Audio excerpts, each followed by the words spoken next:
প্রধান উপদেষ্টার সঙ্গে সশস্ত্র বাহিনী এবং নিরাপত্তা পরিষদের বৈঠকে কি হলো, কারা কারা সেখানে উপস্থিত ছিলেন? দেখুন, আজকে আপনার নিরাপত্তা বাহিনীর সঙ্গে যারা যুক্ত, আপনার 4 জন DGFI, DG NSI, DG BGB, DG আপনার কোস্টগার্ড, তারপর আইজিপি যিনি পুলিশের প্রধান, তারপরে আপনার মাননীয় পররাষ্ট্র উপদেষ্টা, মাননীয় পররাষ্ট্র উপদেষ্টা, মাননীয় নিরাপত্তা উপদেষ্টা, তারপরে আপনার মাননীয় প্রধান উপদেষ্টা, মাননীয় সেনাবাহিনী প্রধান, মাননীয় নৌবাহিনী প্রধান, মাননীয় বিমান বাহিনী প্রধান, তারা সবাই একত্রিত হয়েছিলেন। বৈঠকটা ছিল আইন শৃঙ্খলা বিষয়, মানে যে সমস্ত চ্যালেঞ্জগুলো আছে সেগুলো কিভাবে তারা মোকাবেলা করবেন, প্রস এন্ড কন, সেই বিষয়গুলো নিয়ে তাদের এই আলোচনা ব্যাপৃত ছিল। এবং আপনারা সবাই জানেন যে আপনার ম্যাজিস্ট্রেসি ক্ষমতা দেওয়া হয়েছে সশস্ত্র বাহিনীর কর্মকর্তাদের, এবং তারা মাঠ পর্যায়ে আপনার সারা দেশে এই আইন শৃঙ্খলা রক্ষাকারী বাহিনী যেগুলো আছে, বেসামরিক বাহিনী, পুলিশ, আনসার, ভিডিপি, তাদের সবাইকে সহায়তা প্রদান করছেন। এবং এটি কিছুদিন পর পর কিন্তু এক্সটেন্ড করা হচ্ছে এর মেয়াদ। সুতরাং এটি চলমান, বহমান। জি, আজকে সেনা সদর দপ্তরে দরবার হওয়ার কথা ছিল, সেটির পরিবর্তে প্রধান উপদেষ্টার সঙ্গে বৈঠকটি কেন হলো? এখন ধরুন, যিনি পৌরোহিত্য করবেন আপনার এই দরবার, তিনি নিজেই তো ভিন্ন বৈঠকে তাকে উপস্থিত থাকতে হচ্ছে। তো ফলে এটি আমি যতটুকু শুনেছি পোস্টপন্ড হয়ে গেছে। সম্ভাবনা আছে আগামীকাল সেই বিষয়টা কনভিন করবার। না, এখানে একটু বোঝার ব্যাপার আছে। সেনাপ্রধান দরবার ডাকলেন আগে, নাকি প্রধান উপদেষ্টা বৈঠক ডাকলেন আগে? কোনটি আগে হয়েছে? দরবার যতদূর মনে পড়ে সেটি আগে ডাকা হয়েছিল। পরবর্তীতে যখন মাননীয় প্রধান উপদেষ্টা তিনি আপনার এই বৈঠক ডাকলেন, তখন ন্যাচারালি যেহেতু তিনি প্রতিরক্ষা মন্ত্রণালয়ের দায়িত্বে নিয়োজিত মন্ত্রীর মর্যাদায় উপদেষ্টাও বটেন, সেই কারণে সেখানে রেসপন্ড না করে অন্য কোনো অপশন ছিল না। আর দরবার ডেফিনেটলি মাননীয় সেনাপ্রধান দেশে বহাল বা বিদ্যমান থাকা অবস্থায় অন্য কারো আপনার প্রিজাইড ওভার করার দস্তুর নেই। ওকে, প্রধান উপদেষ্টা কোন প্রেক্ষাপটে, কোন পরিস্থিতিতে এই জরুরি আইন শৃঙ্খলা সংক্রান্ত বৈঠকটি ডাকলেন? দেখুন, দেশের পুরো যে টেরেনটা, এখানে প্লেন ল্যান্ড বাদেও কিন্তু হিল এলাকা আছে, সেখানে পরিস্থিতি একরকম। আবার চর ল্যান্ড আছে, সেখানে পরিস্থিতি আরেক রকম। এবং সব মিলিয়ে যেই মব কালচারটা শুরু হয়েছে, ইনস্টিটিউশনালাইজড ফর্মে প্রায় চলে গেছে সারা দেশে, সেটা আপনার ডেফিনেটলি সার্বক্ষণিকভাবে একটা নজর রাখার মতো বিষয়। আর আপনার এখানে যেমন আগামীকাল এনসিপি তারা আপনার নির্বাচন কমিশনে তারা বিক্ষোভ প্রদর্শন করবে বলে ঘোষণা দিয়েছে। তারা স্থানীয় সরকারের নির্বাচন আয়োজন করার জন্য নির্বাচন কমিশনকে তাগাদা প্রদান করছে। তো ফলে সবাই কিন্তু যে যার এজেন্ডা নিয়ে আপনার ব্যস্ত। তো ফলে আপনার এটি একটা সার্বক্ষণিক বিষয়, যা নজর এড়ালে চলবে না। ওকে, এর চেয়েও তো বড় যমুনা ঘেরাও করেছিল এনসিপি, রাইট? তারপরে তারা 1 ঘন্টার আলটিমেটাম দিয়েছিল। তো আপনার কি মনে হয় এর চেয়ে বেশি হয়ে গেল আজকের সমাবেশ? দেখুন, এটি আপনার যেহেতু এনসিপি মূলত তারা এই বিপ্লবের কারিগর, তো ফলে তারা ডেফিনেটলি চাইবেন যে যা তারা প্রত্যাশা করেন তা দ্রুততম সময়ের মধ্যে বাস্তবায়ন যাদের করবার দরকার তারা করবে। এবং তারা অভ্যস্ত হয়ে গেছে। একরকম কথা হতেই পারে, একরকম কথা থাকে উপরে, আরেক রকম কথা থাকে ভেতরে ভেতরে। আমরা যেটা জানি, দরবারে সেনাপ্রধানের সুনির্দিষ্ট কিছু বিষয় রয়েছে, বন্দর নিয়ে, করিডোর নিয়ে, নির্বাচন নিয়ে সেনাপ্রধানের নিজস্ব মতামত তিনি প্রধান উপদেষ্টাকে আগেই জানিয়ে দিয়েছিলেন। এই সংক্রান্ত কোনো বিষয় কি প্রধান উপদেষ্টার সঙ্গে তিন বাহিনী প্রধান এবং নিরাপত্তা পরিষদের এই বৈঠকে আলোচিত হয়েছিল কিনা একটি প্রশ্ন। আরেকটি প্রশ্ন, এই বৈঠকে বিদেশি কেউ উপস্থিত ছিল কিনা? ধন্যবাদ। এখন ধরুন সেইভাবে চিন্তা করলে স্বদেশি বিদেশি এই ধরনের এক রকমের হোমোসেপিয়ান বিদ্যমান বর্তমান বাংলাদেশে। আপনার যখনই আপনি অন্য দেশের প্রতি আনুগত্য ঘোষণা করেন এবং ভিন্ন পাসপোর্ট অধিকার করেন, তখন কিন্তু এখানে ব্যাপারটা দাঁড়িয়ে যায় আপনি স্বদেশি বিদেশি এক।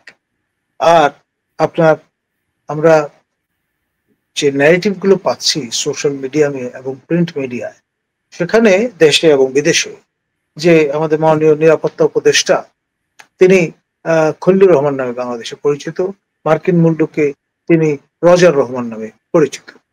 আবার আমাদের সালাউদ্দিন মহোদয়, সাবেক মাননীয় মন্ত্রী এবং সাবেক জনকীর্তক, তিনি সিভিল সার্ভেন্ট ছিলেন, তিনি খোলামেলা চ্যালেঞ্জ ছুড়ে দিয়েছেন, বলেছেন যে আমাদের মাননীয় নিরাপত্তা উপদেষ্টা তিনি মার্কিন নাগরিক এবং তার এই রকমের স্পর্শকাতর দায়িত্বে কোন অবস্থায় থাকা সমীচীন নয়।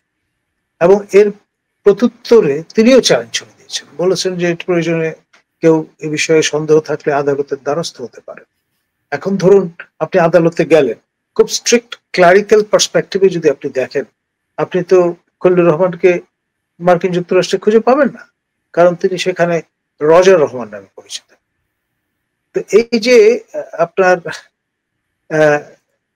আমি যেটা ম্যাকিয়াভেলি কিংবা আপনার কৌটিল্যের ভাষায় কেউ যদি শৃগালের মতো ধূর্ত হন, তাহলে তার সঙ্গে আপনার পেরে উঠবেন কি করে? কেউ যদি এক্সেপশন এক্সপার্ট হন, তার সঙ্গে তো আপনি কুলোতে পারবেন। 21st century. এখন কেউ যদি কনসিকুয়েন্স চিন্তা করে আগে থেকে সেভাবে নিজেদের মতো করে শিল্ড তৈরি করে রেখে দেন, আবরণ ব্যূহ রচনা করেন, যিনি হঠাৎ করে আবিষ্কার করছেন বিষয়টা, তার পক্ষে এই যে ওনাস হিসাবে প্রুফ করার যে দায়িত্বটা, সেটি খুব কঠিন হয়ে দাঁড়ায়। জি, আপনি এমনিতে বলছিলেন যে আগামী 48 ঘন্টা খুব ক্রুশিয়াল, এরই মধ্যে 24 ঘন্টা আমি সবসময় কিন্তু কাউকে না কাউকে রেফার করি, কোট করে তারপর কথা বলি। আমি এক ট্রায়ের কথা আপনাকে আপনার শোতে বলেছি, আপনি রাত বিরতে বলেছেন যে তেনাদের নাম নিতে নেই। তো আপনার ইউরোপের সবচাইতে শিল্প সংস্কৃতির পীঠস্থান বলে পরিচিত যে শহরটি, সেই শহরে তিনি বাস করেন। তিনি একটা স্ট্যাটাস দিয়ে বলেছেন আগামী 48 ঘন্টা খুবই ক্রুশিয়াল, এবং তার অঙ্গুলি হেলনে বাংলাদেশের অনেক কিছুই ওঠানামা করে। ফলে তাকে আপনি ধর্তব্যে না নিয়ে তো উপায় নেই, তাকে নিতেই হবে। এবং তুমি বগুড়ার ভাষায় কথা বলেন, প্যারিসের মতো একটি পরিশীলিত জায়গায়, যেখানে প্রভেন্স বা রাষ্ট্রিক আপনার স্টাইল কলকে পাওয়ার কথা। জি জি, এখন আমাকে একটু বলেন যে সে আইন শৃঙ্খলা নিয়ে তাহলে কি কথা হলো? দেখুন, ওই যে সম্ভাব্য কি হতে পারে, যেটি সম্ভব সেটি হচ্ছে রিভার্স ইঞ্জিনিয়ারিং হতে পারে। এবং ধরুন আপনি একদিকে ফর্মালি চিন্তা করলে তাদের যে উপস্থিতি, যারা উর্দি পড়েন, সেটি টাইটেন করা, আরো নিচ্ছিদ্র করা, আরো নিবিড় করা। আর এর উল্টোটা যেটা হতে পারে, তারা ভাবলেন যে ভাই এনাফ ইজ এনাফ, যেহেতু আমাদের মন মতো হয়তো চলছে না, সুতরাং আমরা আমাদের ছাউনিতে ফিরে যাব। আপনার যারা বেসামরিক বাহিনী আছেন, পুলিশ, আনসার, বিডিপি, তাদের দায়িত্ব তারা পালন করবে। আমরা না হয় এস পরীক্ষা নাই নিলাম, সেরকম অবস্থানও কিন্তু তারা নিয়ে বসতে পারে। তারা যদি ব্যারাকে ফিরে যাওয়ার সিদ্ধান্ত নিয়ে নেন, সেই ক্ষেত্রে এটা তো একটা অশনি সংকেত। ইন এ ওয়ে, আপনি ধরুন যেটা মানুষের প্রত্যাশা যে আমাদের দেশপ্রেমিক সশস্ত্র বাহিনী তারা land of the last resort, যদি অরাজকতার চরমে পৌঁছে যায়, মবক্রেসি সর্বোচ্চ পর্যায়ে আপনার তার উপস্থিতি জানান দেয়, তাহলে তাদের এক্সপেকটেশন যে তারা land of the last resource হিসেবে দেশমাতৃকার দায়িত্ব গ্রহণ করবে। অতীতে অনেক সময় আমরা সেটা দেখেছি, ফর্মালি যেটি ঘোষণা করা হয় জাতির বৃহত্তর স্বার্থের খাতিরে, আসসালামু আলাইকুম প্রিয় দেশবাসী, এরকম ক্ল্যারিয়ন কল তারা প্রদান করে অসংখ্যবার আমরা সেই পাকিস্তান আমল থেকে অভ্যস্ত তাদের প্রেজেন্স ফেল্ট হোক, এমনটি আমরা দেখেছি। কিন্তু এখানে যদি বিষয়টা উল্টোটা হয়, যে ঠিক আছে ভাই, I don't want to be party to this, আমার যে ব্র্যান্ডিং আছে সেটা এফেক্টেড হোক, যে জনপ্রিয়তা আছে, জনমনে যে আস্থার জায়গাটা আছে সেটা কোনোভাবেই যাতে কম্প্রোমাইজ না হয়, সেই জন্য আমরা আমাদের যেটা বলা হয়ে থাকে বন্যেরা বনে সুন্দর, শিশুরা মাতৃক্রোড়, সেই পলিসি অনুসারে তারা ফিরে গেলেন সেনা ছাউনিতে। এই বিষয়টা যদি তাই হয়, তাহলে আপনার এমনি তো আমরা জানি পুলিশ বাহিনীর মোরাল বলে যে বিষয়টা আছে সেটা অনেকাংশে ভেঙে পড়েছে, এবং they are trying to come back in their own form. কিন্তু সেটা সময় সাপেক্ষ একটা বিষয়। তাদের প্রচুর জনবল আপনার কমে গেছে, অনেকে প্রাণ হারিয়েছেন, অনেকে জীবন্ত দগ্ধ হয়েছেন, অনেকে আপনার অন্তঃসত্ত্বা অবস্থায় তাদের মৃত্যু